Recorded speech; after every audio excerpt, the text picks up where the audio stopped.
Integrated Pest Management by Stephanie Susan Smith, Ph.D.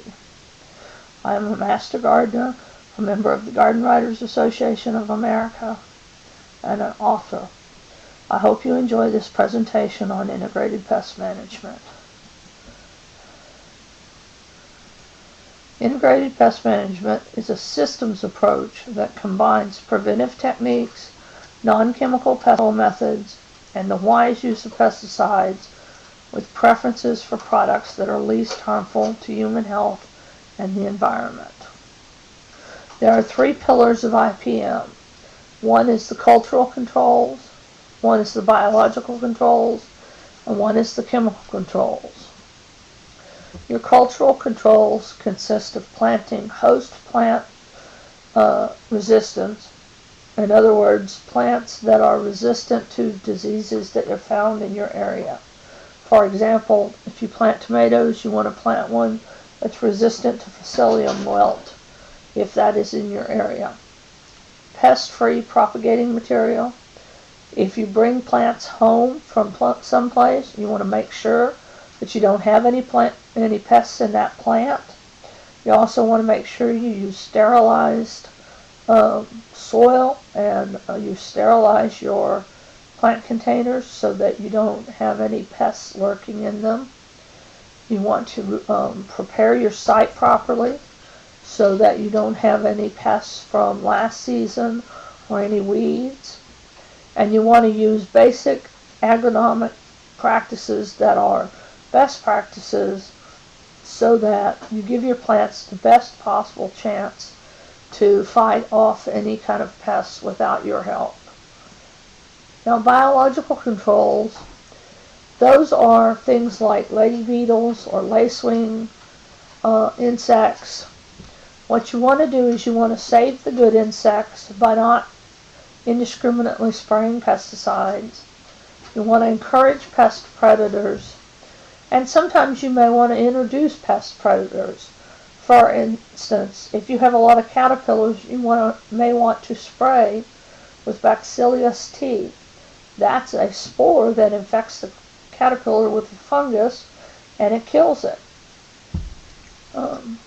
People haven't had a lot of success with it, lady beetles or lacewing bugs, although they buy them, because the adults tend to fly off.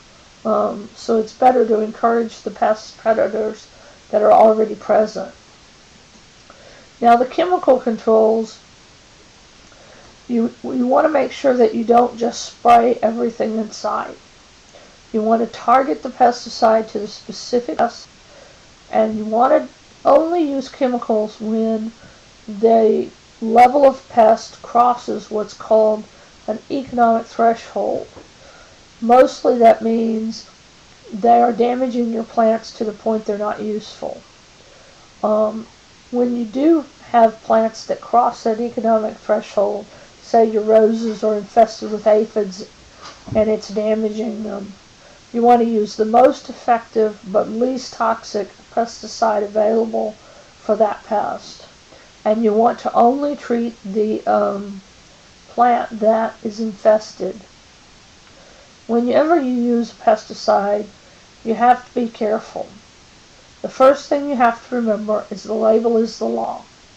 You can't use a pesticide in a manner that's inconsistent with the labeling, or you can get into serious difficulty with the EPA and with safety, just personal safety. On each label, it will tell you what proper safety equipment you need to use to apply that pesticide. And you need to be sure you control drift and that you stay off of your plants or areas that are sprayed for the amount of time that it tells you to on the label. It will tell you how long you need to stay away from that area. It's called the leave-off period. And then you watch for runoff of groundwater contamination. You don't want to spray where a bunch of it goes down the storm drain. For more information on this and other topics, you can look at agriculture.tamu.edu, which is the Texas A&M Extension website, or you can go to my website, StephanieSusanSmith.com. Both have a number of publications on this topic and other gardening topics. Or you can get my book, Preparing a Vegetable Garden from the Ground Up. This is available from Amazon.com and other booksellers in both ebook and print form. I hope you enjoyed this presentation, and I look forward to seeing you again.